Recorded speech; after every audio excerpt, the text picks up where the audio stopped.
Hello everyone, it's Seth, probably better known as Saffron Olive, and it's time for another daily dose of Bloomburrow spoilers. So today is Bloomburrow Commander Precon Day. We're getting all 4 Precons revealed, so over the course of the day, we're going to have videos breaking down each one of the decks, and we are kicking things off with our new Group Hug Rabbit theme deck. It's a super sweet bat deck with a lot of really interesting and powerful new cards, which means we should probably jump right into it. Start hugging sweet new Bloomburrow cards.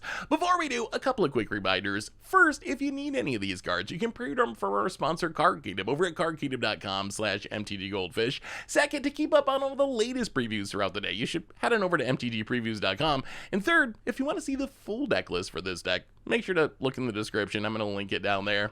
Anyway, let's talk some Bloomburrow Commander. So Precon deck number 1 is called Peace Offering. It's a Bant group hug deck led by Miss Bumbleflower. And I should say, if you want to see the full deck list for this deck, or any of the decks we'll talk about today, I'll link them in the description. I'll try to pin a comment, so make sure to check that out if you want to see all the reprints in the full deck. So this is a group hug style deck. And the idea of this deck is you're going to give your opponents value, but hopefully you get more value. And we see this with the face commander, Miss Bumbleflower, which is a commander that we've talked about in the past, so we're not going to go in depth on this one, but it's a 4-mana 1/5 Bant legendary rabbit citizen. It has vigilance, and it says whenever you cast a spell, target opponent draws a card, put a +1/+1 counter on target creature, it gains flying until end of turn, and if this is the second time this ability has resolved this turn, you get to draw 2 cards. So you can see what this is trying to do. When you cast a spell, you give your opponents a benefit, they get to draw a card, but you also get a benefit of putting a counter on a creature, giving it flying, so hopefully you can swing in for some damage, and then if you cast at least 2 spells in a turn, you're going to get to draw 2 cards. And I'm very curious how this card is going to play. When I first read this card, I was like, I think it's kind of unplayable. My fear is, in Commander, you cast a lot of spells. The whole idea of Commander a lot of times is you make a bunch of mana, you draw a ton of cards, you cast a ton of things. If you're casting 3 or 4 or 5 spells in a turn, you're going to be giving your opponents a lot of cards. Sure, you're putting some counters on your creatures and sending them to the air, and you're going to draw 2 cards when you cast your second spell, but I'm worried this is a commander that will actually end up benefiting your opponents more than it benefits you. Although it is kind of cute that you can Voltron it. Like, I guess one way you could play this is just play it and cast a bunch of spells, put all the counters on it, try to one-shot kill with commander damage. So this kind of exemplifies what this Precon deck is trying to do. That's the theme of the deck. Give your opponent some value, but hopefully you get even more value. The backup commander in the deck is Mr. Foxglove. So Mr. Foxglove, a 5-mana Bant Fox Rogue. It's a 3/5 with lifelink. It says when it attacks, draw cards equal to the number of cards in defending player's hand minus the number of cards in your hand. So essentially you're going to draw up to the amount of cards that your opponent has. So if you have 3 cards in hand, your opponent has 10 cards in hand, you're going to end up with 10 cards in hand by drawing 7 cards, so on and so forth. And if you didn't draw cards this way, you may put a creature card from your hand onto the battlefield. So Mr. Foxglove, a pretty interesting card. I think this is actually a pretty powerful commander. It's also a kind of generic commander. It doesn't really ask you too much as far as building around it.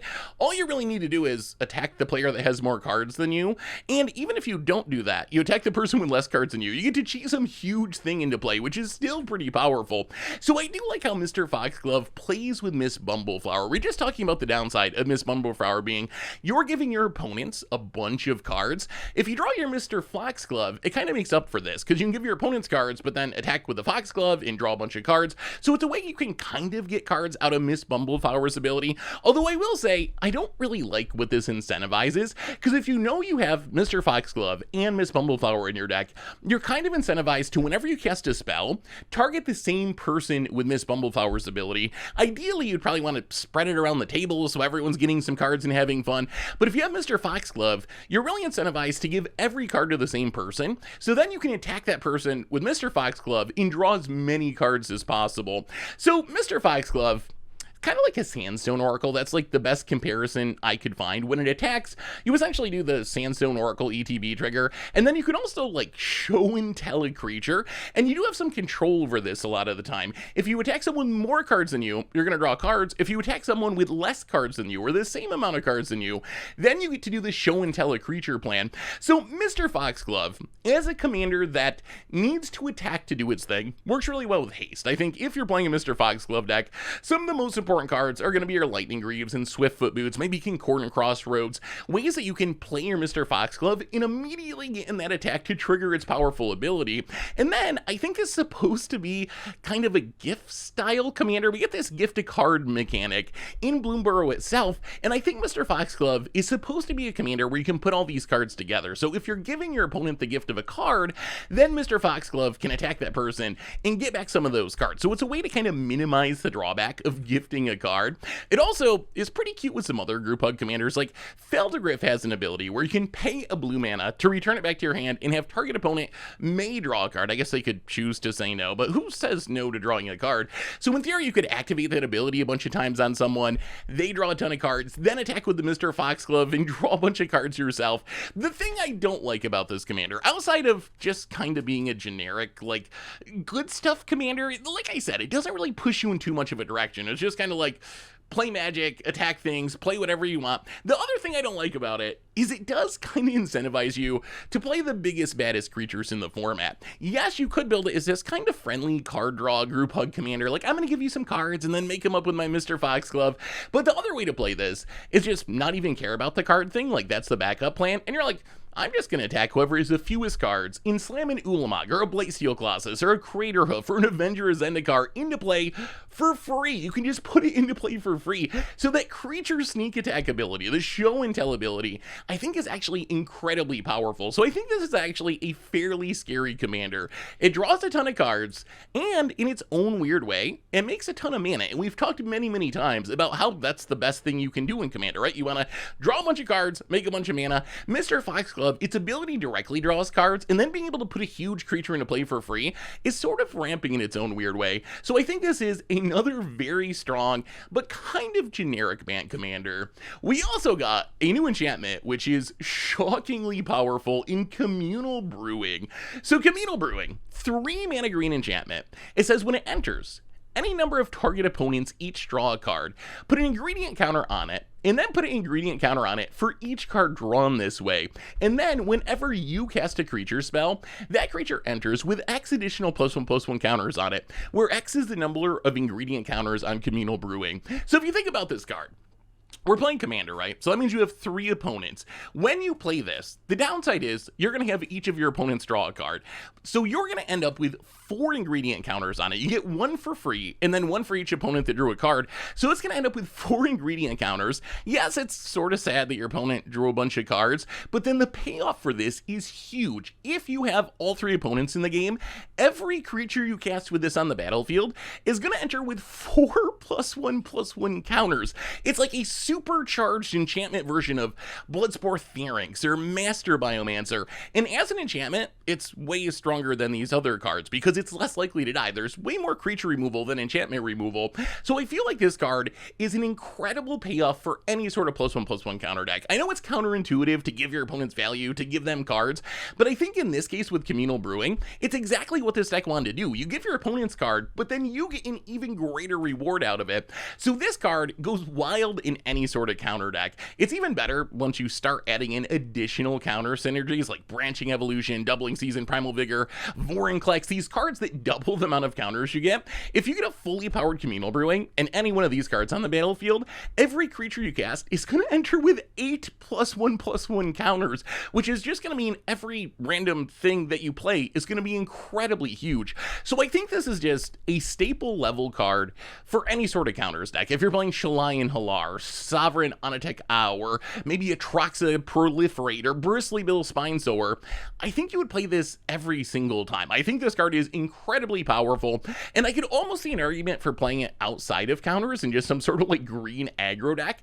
where just being able to grow your team and increase the size of your creatures might be enough to make it worth seeing play there as well. So Communal Brewing, this card is kind of wild in Commander. It's just so efficient at what it does, and I think this card should see a lot of play. We also got a new stacks piece, probably one of the best stacks pieces we've seen in a minute, in Bloodroot Apocryphy. So a 3-mana 3/3 Squirrel Druid. It has Toxic 2, so if you deal combat damage, you get 2 poison counters on your opponent. Then it says when it enters, you and target opponent each make a treasure token, and then the big one, whenever opponent sacrifices a non-creature token, that player gets 2 poison counters. So what are we doing with Bloodroot? And the answer is, this is one of the best Punisher cards that we've seen for treasures. And if you look on EDH Rec, right now treasures are the #1 theme in Commander, the most played theme. So this isn't like it's hating on some fringe thing that you're not going to see very often. This is very powerful hate against the most popular theme in Commander. So what this means in practice is your opponent plays their Dockside Extortionist. If they sack a treasure, they get 2 poison counters. That means even if you have no other poison stuff in your deck, at most, your opponent can sack 4 treasures with this on the battlefield before they die to poison. So if you have someone in your playgroup that's always popping off a Dockside or playing Prosper or Eddard Kenway, I think this is just a really good way to shut down that deck. And one of the things I like about this is it doesn't make your opponent not do their thing. Your opponent still can sack their treasures technically. It's not like it's hard locking them out of the game. It's just saying if you sack too many treasures, you're gonna get a little bit sick and end up dying to the poison counters. It also works against other non-creature tokens, so Lannis Clues, for example, really good against that. Your opponent's not gonna really be able to activate Lannis's ability and sack a bunch of clues. Same with Shelgengar, makes a bunch of blood tokens, or Sophia, all about sacking food tokens. So this is a card to me that really depends on your playgroup. I think if you have someone in your playgroup or multiple people in your playgroup that are playing these really powerful artifact token decks, then I think this is a card that you can stick in pretty much any green deck just to slow down those players. On the other hand, the big challenge with this card is, where does it actually fit? Like, do you actually want to play this random stacks piece in a deck where it's not on theme? It kind of reminds me of Collector Roof in a way, where Collector Roof, if you're not playing any artifacts, it's a really strong card in Commander. You just play it, none of your opponents can activate their mana rocks, it just messes up people's game plan. But normally I don't play that card if it's not on theme with my deck in some way, because it's just kind of like hosing everyone else for no reason. And I wonder if Bloodroot is going to be kind of the same thing. Obviously, if you're playing a toxic deck or a poison deck like Ixal or Finn or Atraxa Poison Proliferate, then this is on theme in the deck and you play it every time. It's going to be one of the better cards in your deck, I think, because so many decks are playing treasures. But I don't know if I would just jam this in every random green deck just to stick it to the treasure player, even though it does a really good job of sticking it to the treasure player. We also got a scary new alt-win con in 20-Toed Frog. So 20-Toed Frog, a 4-mana 3/3 frog wizard. It says your max hand size is 20, which for all intents and purposes is basically going to be like having no max hand size. And then whenever you attack with 2 or more creatures, put a +1/+1 counter on it and draw a card. And then when it attacks, you win the game if there are 20 or more counters on it, or if you had 20 or more cards in your hand. So this is an alt-win con. It is a 4-drop that can win the game in a single attack if you can meet one of its 2 conditions. And I think this is actually a kind of scary alt-win con. So of course, if you're playing this, you're going to want to be able to protect it, ideally haste it in, because again, it's win the game mode is based on attacking.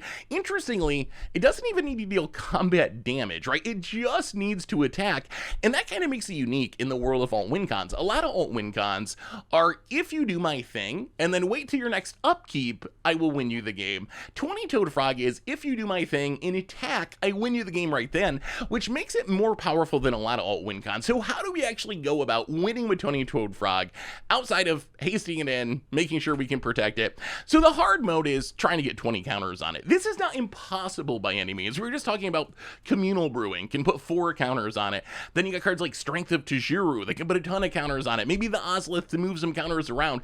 So you could certainly try to just grow this up to 20 power with +1/+1 counters, or get 20 counters on it rather, and attack with it and win the game. But I think that's the hard mode. Getting 20 +1/+1 counters on a creature is actually kind kinda challenging. The easy mode for winning this game is getting 20 cards in hand. If you look at Commander Clash, we've had a lot of games this season where people just accidentally end up with around 20 cards in hand because there's such good mass card draw like Seagate Restoration and Blue Sun Zenith.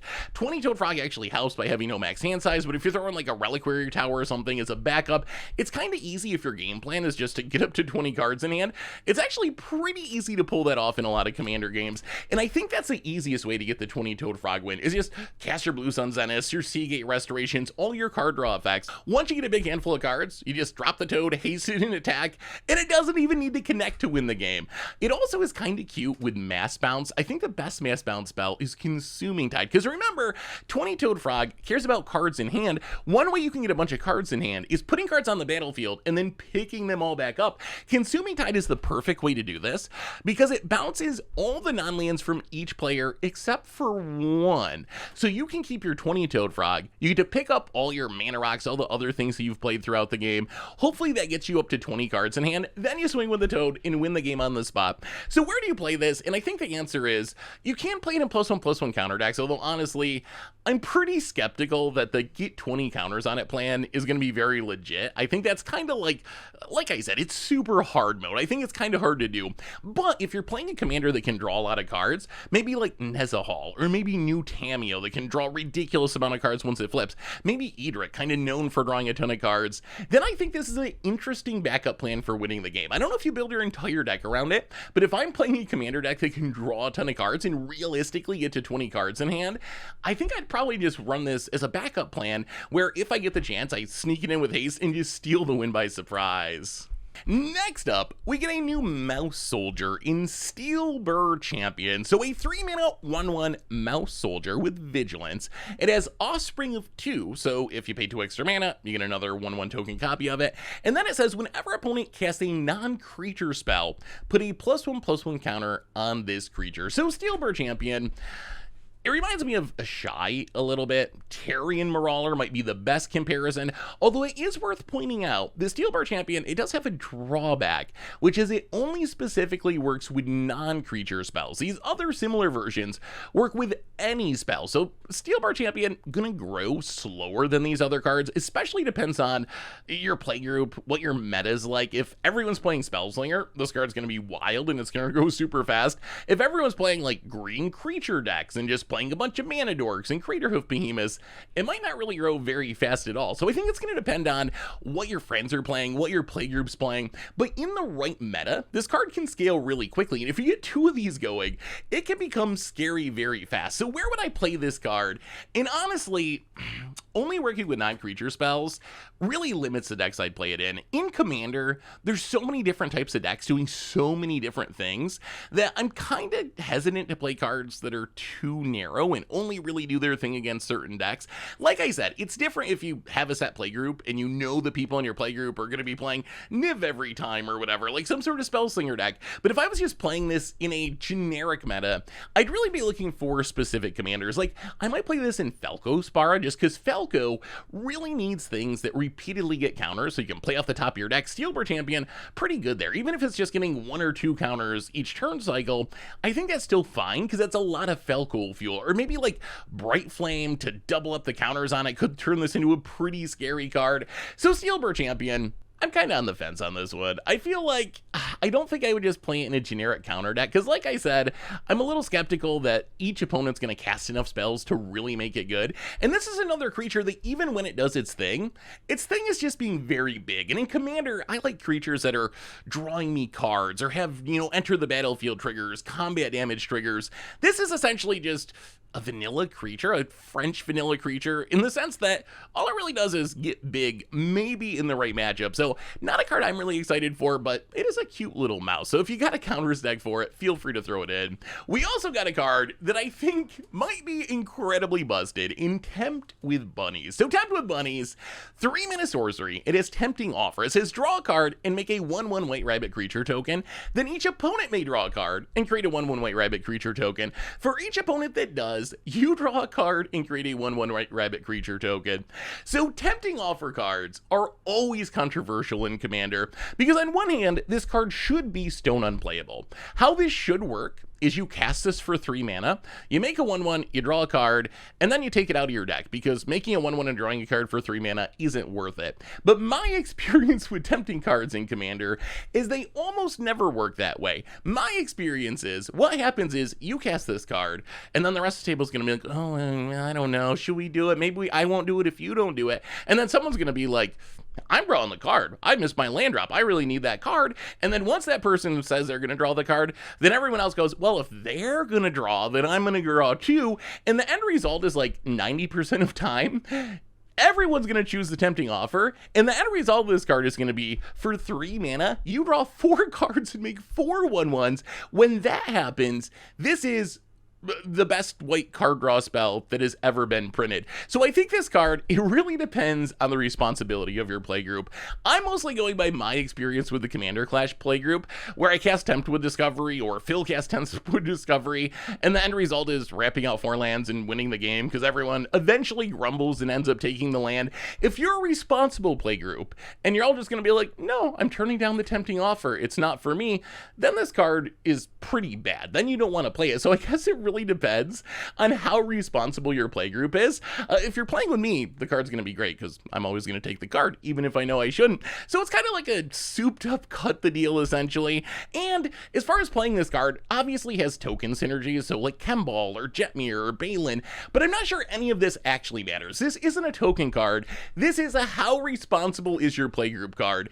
If your playgroup is going to let you draw 4 cards off of this and make 4 1/1s, play it in every white deck in history, all the way up to 5 colors. Like, the card is absolutely busted.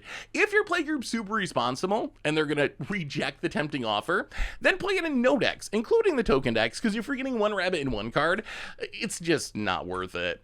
We also got a wonky new frog druid in Octomancer. So a 5 mana Simic 3/3.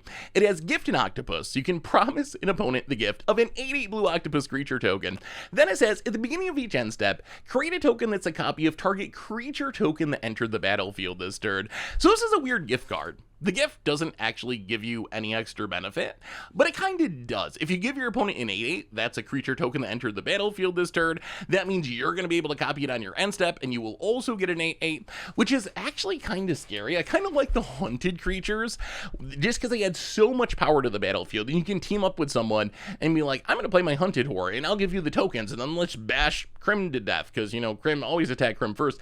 But this is one of those cards. For 5 mana, you are essentially adding 19 power and toughness to the battlefield. Yes, 8 of that power and toughness is going to go to an opponent, so you got to make sure you can have an alliance with them, and they're not just beating you down with the octopus. But if you can work out that alliance, this adds a ton of power and toughness. Its ability is kind of unique. We haven't seen a lot of create a token copy of a token that entered the battlefield this turn. It's kind of like Gyrit is the other card I could think of that does this. I think the challenge for this is, by itself, I don't think it's often good enough. I think it's good if you can do the politics and like team up on someone, then it's very strong.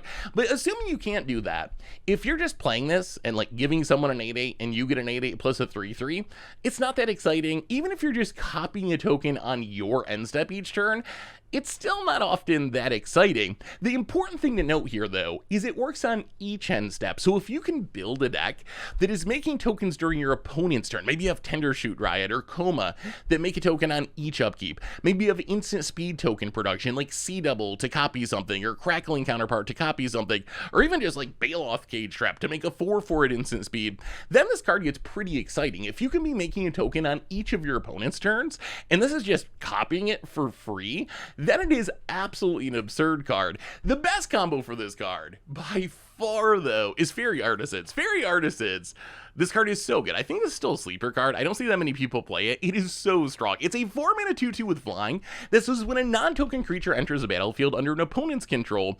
Create a token that's a copy of that creature, except it's an artifact in addition to its other type, and then you exile all the other tokens. So essentially, whenever an opponent plays a creature, you get a token copy of that creature, but you only ever have one creature, because once a new creature is played, you get rid of the old one.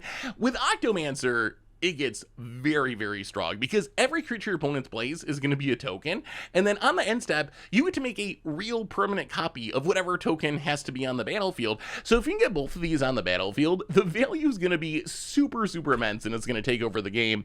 As far as where you play this, I guess it's a Simic token card, Adrix and Nev, Essex, maybe. There's not a ton of Simic token decks, but I guess it would be the best home because you do need to be able to make that token every single turn to really make it worth it.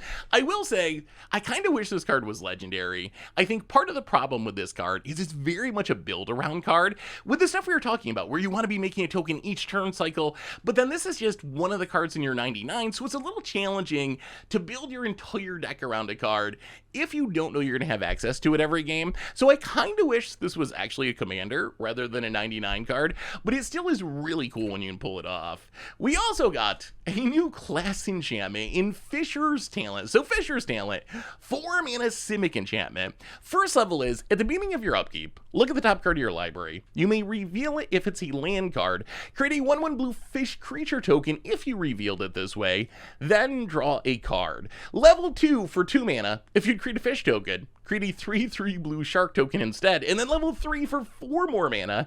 If you would create a shark token, instead create a 8/8 blue octopus creature token. So in this huge pile of words, this card is actually super duper simple. For 4 mana on your upkeep, you're going to draw an extra card, but you get to look at that card first, and if it's a land, you get to show it off, and you get a 1/1 blue fish creature token. And then once you level it up, those fish will upgrade. Instead of a 1/1 blue fish, level 2 will get you a 3/3, level 3 will make you an 8/8. This card I think is actually really good. I'm a big Phyrexian Arena believer, and Phyrexian Arena for 3 mana just draws you an extra card each turn. You can lose a life, whatever, but it's just +1 card each turn. Fisher's Talent it's got this huge wall of text, so it's not that easy to parse, but essentially it's a Simic Phyrexian Arena for 1 more mana, with the upside that sometimes it's going to be a Bitter Blossom, where you're making a token to go along with it. But for me, just a 4 mana Phyrexian Arena, I think is worth it, especially considering that green is so good at ramping. Paying 1 more mana than Phyrexian Arena doesn't really intimidate me, and doubly so when you consider I'm going to be making a token sometime as well, so I don't think you actually need any synergy for this card. I think this is a card that's good enough that you can just play it in any deck for card advantage like Phyrexian Arena. If you do want to build around it, it's cute that it works with other things that make the tokens of the proper type. So let's say you get it leveled up to level 2, where it says if you make a fish token, instead make a 3/3 blue shark. What this actually means is it doesn't just work with itself, but maybe you cast an exotic pact, which said make 2 1/1 blue fish creature tokens. Those tokens, instead of being 1/1s, are going to be 3/3 sharks. Or maybe you get it all the way leveled up to level 3, and you have a Shark Typhoon. Whenever you cast a non-creature spell, make an XX blue shark creature token. Each of those tokens are actually going to be 8/8 octopuses instead of smaller sharks. So that's kind of the way to build around it. Also really good with changeling tokens. It happens to be all creature types, so like Mask with Nexus effects. So Fisher's Talent, it's another card, like I said, it's probably supposed to be played in like a Simic token deck like Adrix and Nev or Essex, but I'm going to just jam this in kind of any Simic deck as a Phyrexian Arena, and I think it's going to be good enough. We also got one main set card that was shown off in the Commander Precon in Jolly Gerbils, which is just a 2 mana 2/3 that says whenever you gift a card, draw a card. So this is probably the first card that you cut from the Precon. I don't think the Precon has enough gifting stuff to make it worth it, but if you build a deck around the gift mechanic where you're constantly gifting cards, then it's a pretty nice option as a way to generate some card advantage. We also got a few reprints with new art. Again, check out the full deck list. There's some other cards with new art as well. These are just the ones that caught my eye. But one of the cool things about these Precons is we get super cute, furry, precious versions of Swords to Plowshares and Farseek and Generous Gift and Wizard's Class. As far as reprints, there's really 2 high value ones. You can look through the deck list and see the rest of them. Colonian Hydra is the big one, a little bit over $10. Pretty good once you get a bunch of counters on it. And then, of course, the rabbit version of Tameo Field Researcher from the Imagine Critter cycle. So anyway, that is the Bant Precon. It looks pretty sweet. These cards look super fun to play with. A lot of them are really powerful. Let me know what you think about it in the comments, and I will be back in a few hours with another spoiler video. We got 3 more Commander Precons to go, so they're going to be coming out throughout the day. So thanks for watching, everyone. I hope you enjoyed it, and I'll be back in a bit with another Commander Precon spoiler. So until then, have a great day, and I will talk to you soon. Looking for more Magic? Well, you can check out yesterday's main set spoiler video here, or maybe last week's Commander Clash, where we found out what would happen if you had to lose the game rather than win it.